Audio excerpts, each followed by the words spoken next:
Em nome do Pai, do Filho, do Espírito Santo. Amém. O anjo do Senhor anunciou a Maria, e ela concebeu do Espírito Santo. Eis aqui a serva do Senhor. Faça-se em mim segundo a vossa palavra.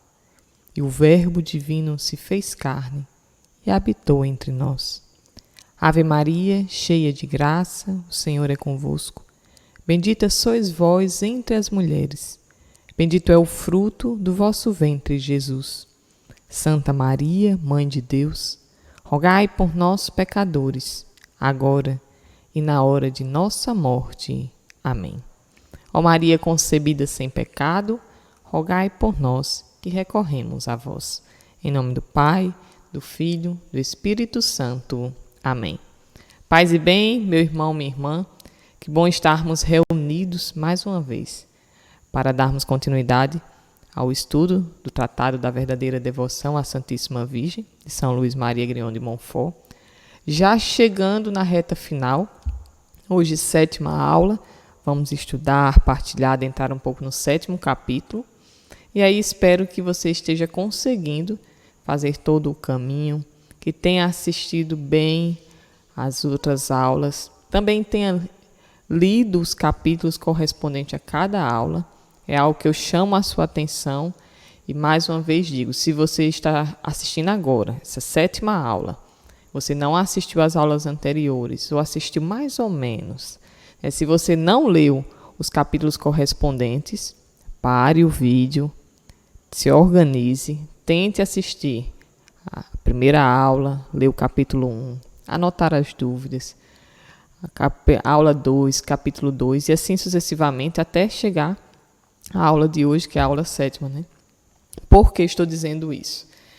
Porque na 8ª aula, que é o último correspondente ao último capítulo do tratado, eu vou dar as orientações finais com relação a como fazer a consagração e todo o caminho de espiritualidade que vai começar.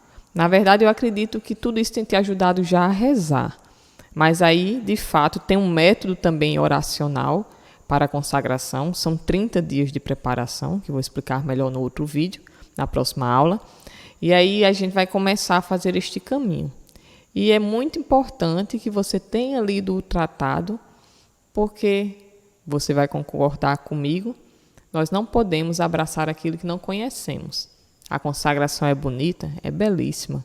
O rito, né, o texto de consagração, ali onde você coloca sua vida nas mãos de Nossa Senhora, é belíssimo. Mas não pode ser só aquele momento. Na verdade, aquele momento ali é o mínimo possível.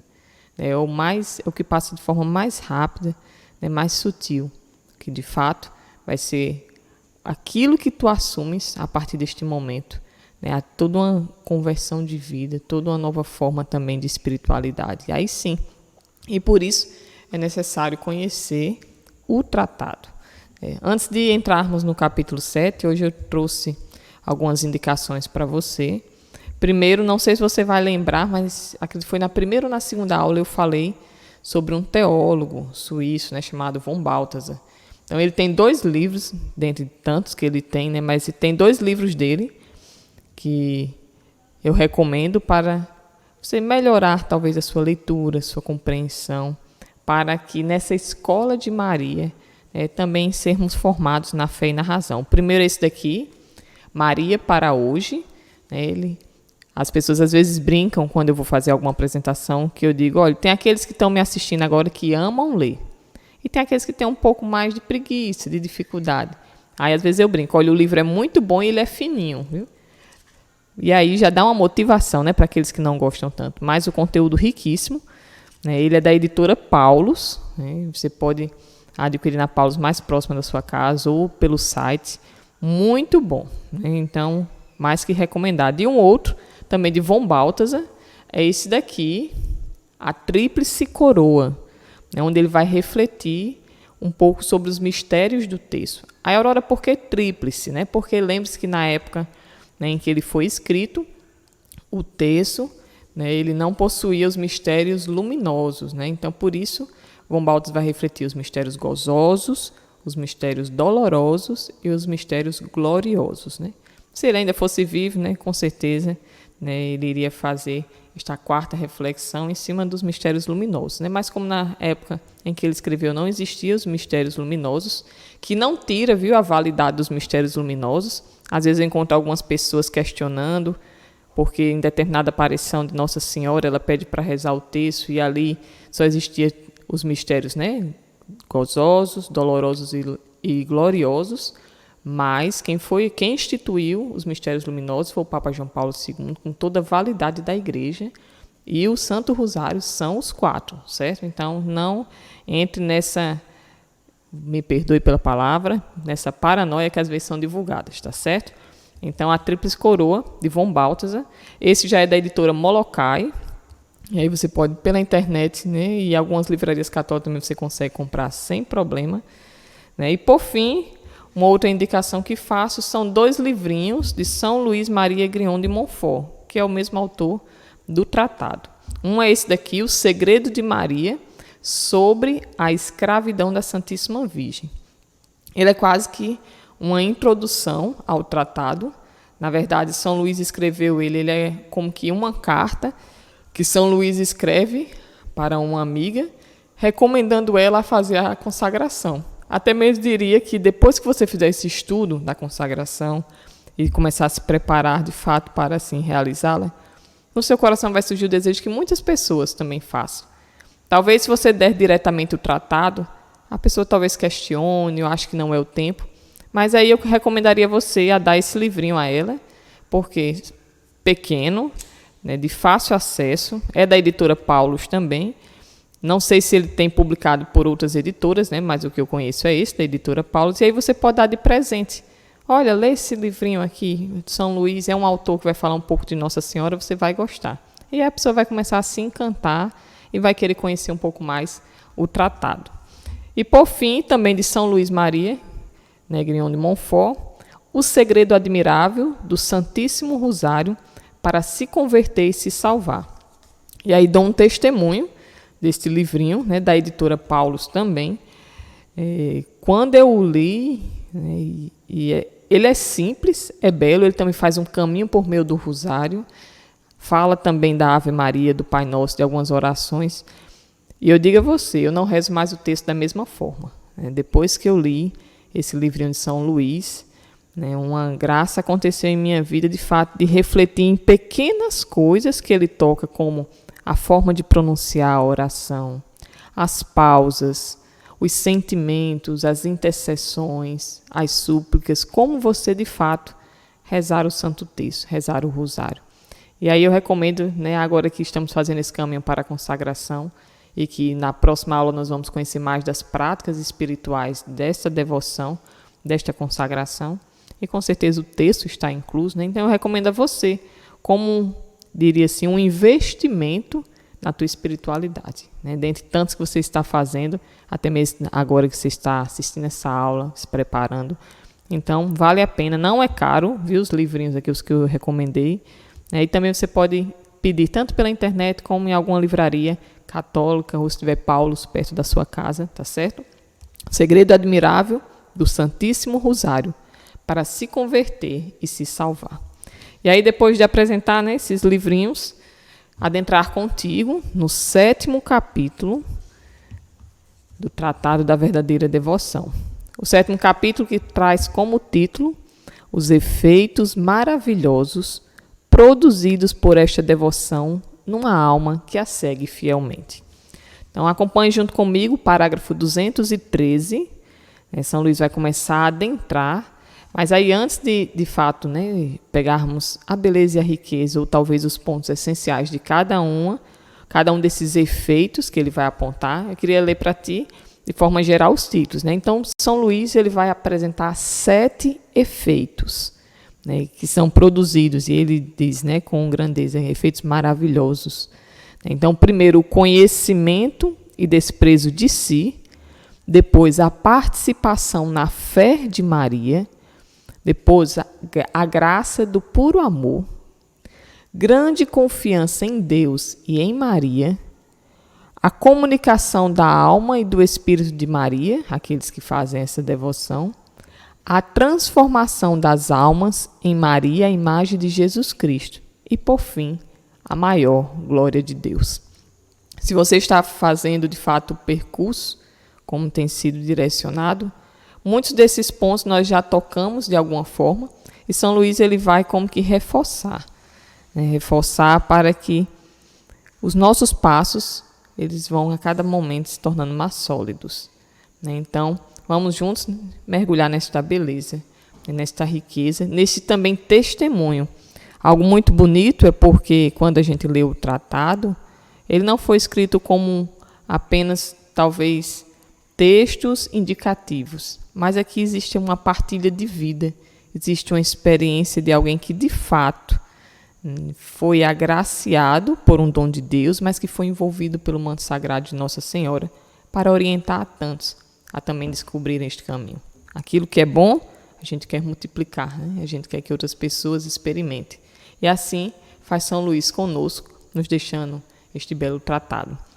E aí leia comigo o parágrafo 213, vai dizer assim: Meu querido irmão, esteja convencido de que, se você se tornar fiel às práticas interiores que lhe mostrarei a seguir, receberá os frutos que ela produz no coração fiel.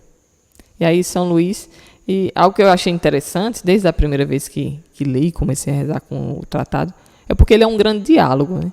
Na verdade, parece que São Luís está conversando comigo, né? E agora contigo, né? Nos indicando, nos formando, escutando também aquilo que são as súplicas do coração humano e tentando responder com aquilo que é dom de Deus, né?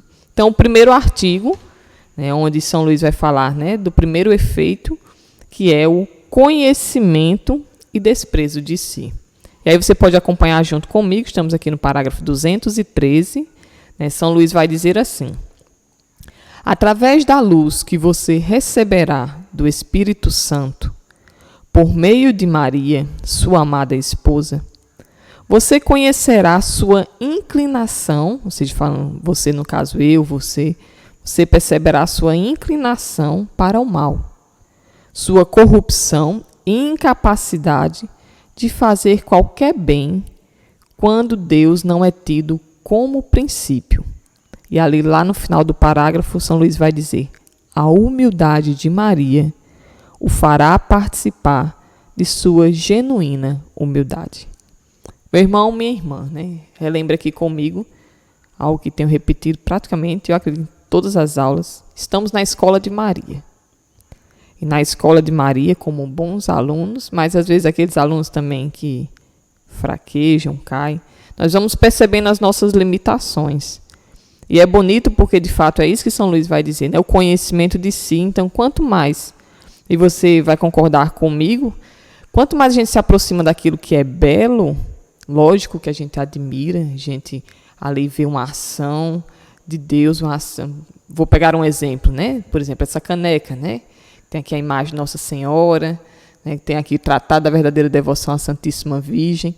Quando no primeiro momento nós olhamos, nós admiramos, né? Achamos ela bela, né? E aí é natural que, colocando ela ao lado de uma outra caneca talvez mais simples, a gente comece a perceber os defeitos da outra. Você olha, essa daqui ela não é tão bela. Lógico que a gente não vai negar as qualidades, né? Mas dizer, essa daqui, talvez a pintura não foi feita da melhor forma. Essa imagem aqui não está tão bem, né, diagramada como essa está. Percebe comigo que também, ao aproximar da Virgem Maria, ao adentrarmos na escola de Nossa Senhora, começamos a perceber, diante de toda a, vou dizer assim, diante da ave cheia de graça, tudo aquilo que em nós é limitação. E aí, diante disso, começa a haver um desprezo pelo pecado. Assim espero e desejo que aconteça. De fato, de começar a dizer, eu não quero mais isso, isso precisa ser tocado, isso precisa ser convertido, isso, Aurora, precisa cair por terra. Então, por isso que São Luís vai dizer, né, que o primeiro efeito que esta consagração vai gerar em nós é o conhecimento de si e o desprezo. E aí ele vai terminar justamente o parágrafo falando sobre a humildade de Maria. Maria que diz, eis aqui a serva do Senhor, faça-se em mim, segundo a tua palavra, segundo a tua vontade. Assim também eu e você começa a perceber as limitações e também dizer, Senhor, eis aqui tua pobre serva, eis aqui a Aurora, miserável, e eu preciso de uma ação tua. Né? E de forma humilde, né? E aí não no escrúpulo de agora dizer assim, eu sou nada, eu não quero, né, eu estou morrendo de vergonha de estar diante do nosso Senhor, eu não vou mais comungar porque eu sou indigno, eu não vou fazer. Não entre nesses escrúpulos, né? Mas de fato de reconhecer a tua limitação, lembrar também que você é imagem e semelhança de Deus, que existe uma graça que é derramada em ti e abrir o coração para que Deus de fato se utilize de tudo aquilo que você possui para ainda mais frutificar. E aí, continuando, nós vamos para o segundo efeito, que é a participação na fé de Maria. E aí eu convido a você, no parágrafo 214, a gente vai ler mais ou menos na metade aqui do parágrafo, mas antes de ler, queria ressaltar contigo algumas palavras, destaques, que São Luís nos aponta. Então, a participação na fé de Maria. Então, São Luís vai dizer que a fé de Maria ela é pura, vivificada, sólida e inabalável, proativa e aguçada, corajosa. E aí, antes de lermos, de partilharmos, convido você a fazer uma pequena reflexão. Como é a tua fé? Se você pudesse, nesse momento, partilhar. É uma pena que também, na graça de estar aqui gravando essa aula, de você poder assistir dentro dos seus horários, na melhor forma, mas também existe a limitação de eu não poder, neste momento, olhar para ti, mas eu espero que a câmera agora me ajude nisso, dizer, meu irmão, como é a tua fé? Se você pudesse partilhar, descrever, e se você quiser, faça isso, como eu digo, pegue o seu caderno, anote, faça essa reflexão, até mesmo como esse processo de conversão, como é a minha fé? Como está a minha fé? O que ela precisa? O que posso aprender com Maria? O que eu posso dizer? Mãe, como teu bom aluno, me ensina, Maria educadora, Maria que ajuda a nos formar. E aí São Luís vai dizer assim, lá na metade deste parágrafo 214. Uma fé pura, o bastante, falando de Nossa Senhora, para fazê-lo importar-se muito pouco com o que é sensível e extraordinário. Sair dos barulhos, os barulhos externos. Como, não sei se você tem o costume de assistir às aulas do Padre Paulo Ricardo, como ele gosta de falar, tem muita coisa que é fogos de artifício. É barulho, é luzes, mas não é o essencial. Então, a fé pura, ela nos ajuda a sair desses barulhos. Depois, uma fé vivificada e abastecida pela caridade, que fará todas as suas ações terem como única motivação o puro amor. Uma fé sólida e inabalável, como rocha, que lhe permitirá ficar firme e inalterável nos momentos de temporais e ventanias. Uma fé proativa e aguçada, que como uma misteriosa moldura, lhe possibilitará entrar nos mistérios de Jesus Cristo, nos fins últimos do homem e no coração do próprio Deus. Uma fé corajosa, pela qual você será capaz de operar maravilhas para Deus e a santificação das almas, sem hesitar. Enfim, uma fé que será seu candelabro aceso, essa tocha viva, acesa, o seu viver em Deus, seu tesouro escondido. Meu irmão, minha irmã, convido você depois, leia com calma. Leia com calma e, diante de Deus, na verdade do teu coração, diga, Senhor, é esta fé que quero. O que você precisa hoje? Uma fé viva? Uma fé pura? Uma fé sólida, inabalável? Uma fé proativa, aguçada? Uma fé corajosa? Não deixe que essas palavras fomentem dentro de ti uma espiritualidade verdadeira com o Senhor. Depois, terceiro efeito, a graça do puro amor. Então, São Luís vai dizer assim, no parágrafo 215. essa mãe do belo amor tirará do seu coração todo escrúpulo e todo receio servil desequilibrado, abrindo e expandindo para cumprir os mandamentos de seu Filho, com a santa liberdade dos filhos de Deus. Assim, você não será mais guiado como antes havia sido, pelo medo em relação a Deus, o Deus de caridade, e sim pelo puro amor. Meu irmão, minha irmã, a graça do puro amor, e aqui eu posso dizer, em outras palavras, essa devoção, um dos seus efeitos é trazer ao teu coração novamente a filiação divina. Reconhecer a Deus de fato como o Pai bondoso que ama.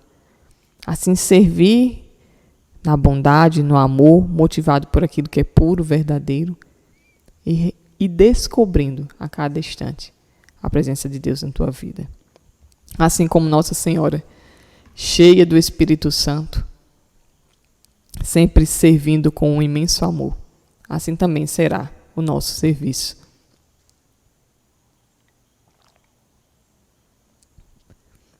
Assim também será o nosso despojar-se, a nossa espiritualidade, sempre movido por um amor puro e verdadeiro. E digo para ti, talvez você que está assistindo é um jovem, talvez você é alguém mais maduro, talvez você é um ancião. Não importa a tua idade. O que importa é o desejo do teu coração de renascer. Como diria nas Sagradas Escrituras, quando Jesus disse a Nicodemos, renascer da água e do Espírito. Então abre as portas do teu coração. Como diz a canção, dá livre acesso ao Senhor e deixa as maravilhas acontecerem. O quarto efeito, no quarto artigo, vai falar sobre a grande confiança em Deus e em Maria.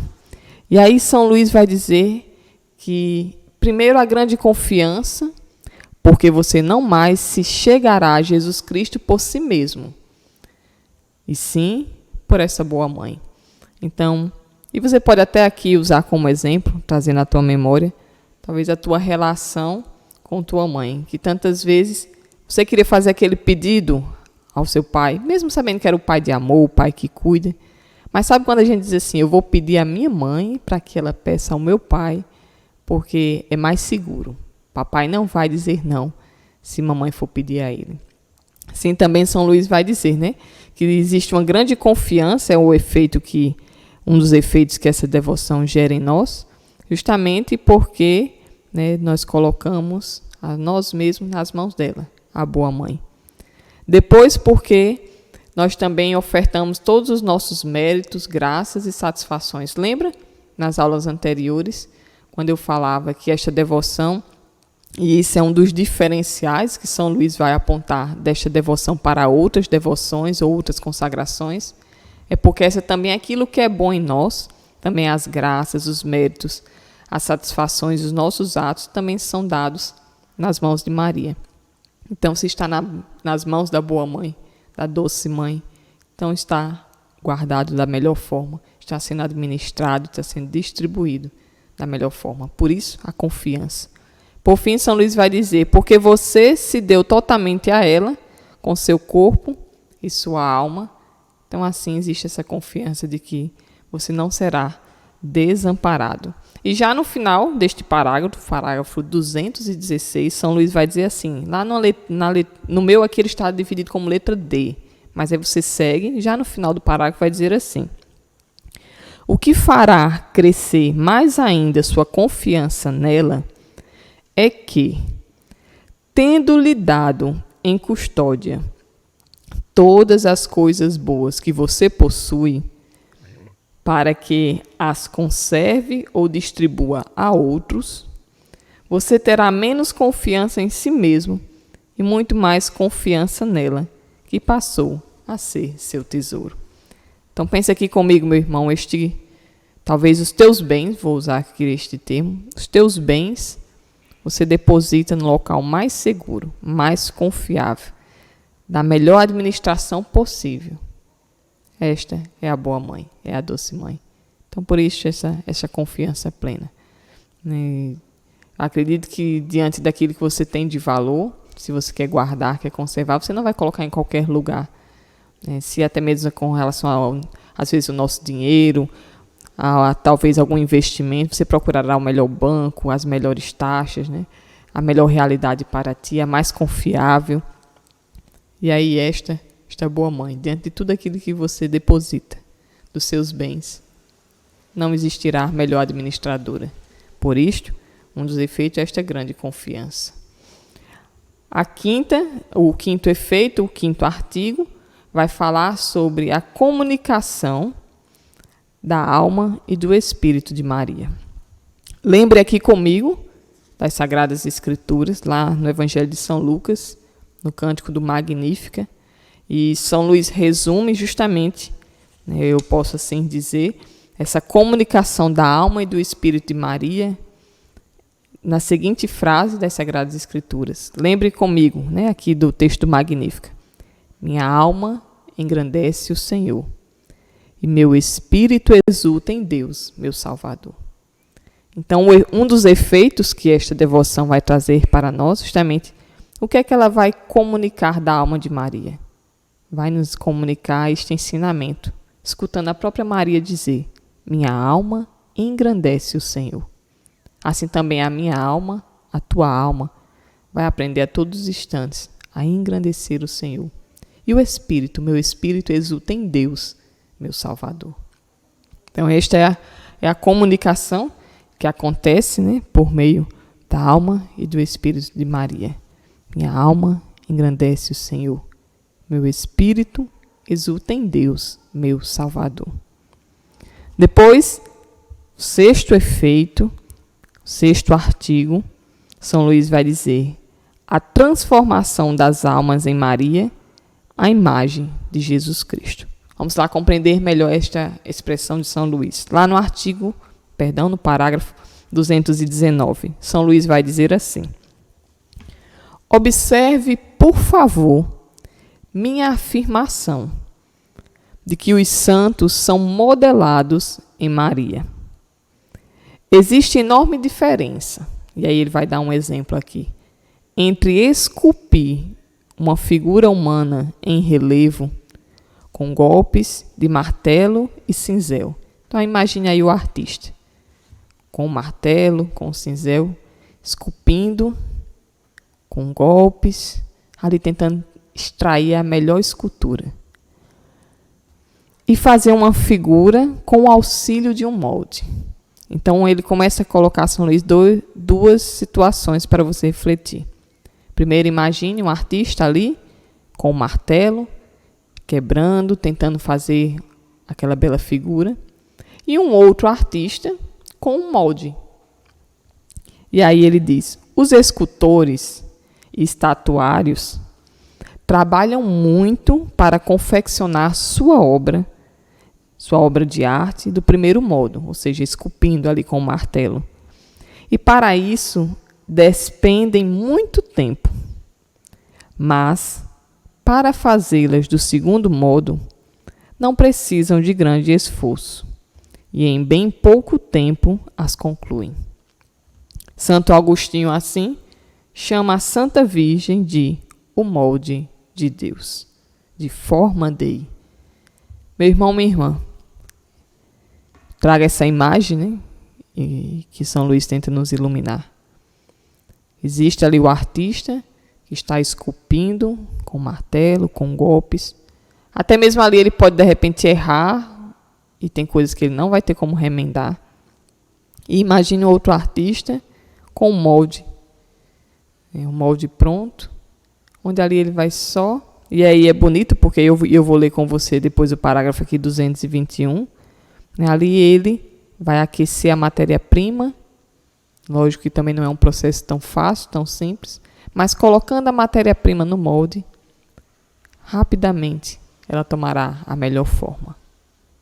Então São Luís vai dizer o que com esta comparação, com esta analogia, de que existem várias formas que nós podemos chegar ao coração de Deus, buscar a santidade, ordenar os nossos passos.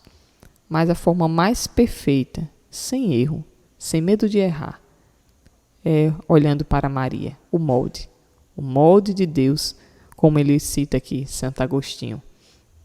E aí no parágrafo 221 ele vai dizer: que bela e verdadeira comparação essa, mas quem a entenderá? Faço votos de que seja você, meu amado irmão. Mas não se esqueça de que só se pode despejar no molde o que foi derretido e se encontra em estado líquido. Ou seja, é absolutamente necessário destruir e fundir em você o velho Adão, para então você se tornar o novo Adão, um novo homem, uma nova mulher em Maria. Então, que bela imagem, meu irmão, minha irmã. Talvez, olhando para a tua história, olhando para a minha história, tantas vezes nós quisemos dar passos de santidade, passos de conversão, fizemos tantos propósitos, mas talvez existia a boa vontade, mas o caminho não era o melhor, não era plano e reto, como diz os outros capítulos, curto, seguro, rápido, eficiente. E aí agora a gente começa a olhar para Maria de uma forma nova. Como também te motivei a tantas vezes olhar para ela, não só como Nossa Senhora, como a Virgem Santíssima, mas como Maria de Nazaré. Recebeu graças, mas também teve toda a liberdade para que, se não quisesse fazer a vontade de Deus, assim não fizesse. Mas disse ali: eis aqui a serva, e foi fiel até o fim. Então aqui também, olhando para Nossa Senhora, vai se tornando este molde, este modelo. Vamos nos tornando alunos nessa bela escola. E alunos aplicados, porque o método de ensino é infalível. Hoje, quantas escolas, cada uma que tentam vender o seu melhor método de ensino, mais eficaz, mais eficiente para te tornar um profissional de sucesso. E um aluno reconhecido. E assim, nessa escola, na escola de Maria, de fato, o nosso 10 é cada vez mais nos configurarmos a Jesus Cristo. Por fim, o sétimo efeito que São Luís vai nos apontar é justamente a maior glória de Jesus Cristo. Então, esta devoção, mais uma vez ele vai afirmar isso, é uma devoção que vai trazer a maior glória de Deus em nossas vidas. A maior glória de Deus. E aí eu convido você a no parágrafo 225, para nós lermos juntos. Então, São Luís diz assim: finalmente, porquanto você jamais pensa em Maria, sem que ela, em seu lugar, pense em Deus. De igual maneira, você jamais louva e honra Maria, sem que ela, com você, louve e honre a Deus. Vou repetir para também, diante desta palavra, deixarmos cair por terra alguns medos de tantas vezes nos confiar a esta devoção. Então, São Luís vai dizer, e aqui relembre do primeiro efeito, o conhecimento e o desprezo de si, a humildade de Maria, que nos ensina, que nos forma. Finalmente, porquanto você jamais pensa em Maria, sem que ela, em seu lugar, pense em Deus. De igual maneira, você jamais louva e honra Maria, sem que ela, com você, louve e honre a Deus. E aí já no finalzinho do parágrafo, São Luís vai dizer: Deus é louvado, Deus é amado, Deus é honrado. E a Deus estamos ofertando de nosso melhor por Maria e em Maria. Meu irmão, minha irmã, concluindo o capítulo 7, desejo você uma boa leitura, uma santa leitura. De fato, se estivermos fazendo este caminho com o coração, com dedicação, com um desejo verdadeiro, sem perceber dentro de ti, uma forte espiritualidade está brotando. uma nova intimidade com Deus a partir de Nossa Senhora. Desejo a ti que ao final desse estudo você possa dizer: a minha alma engrandece o Senhor e o meu espírito exulta em Deus, meu Salvador. Ó Maria concebida sem pecado, rogai por nós que recorremos a vós. Em nome do Pai, do Filho, do Espírito Santo. Amém.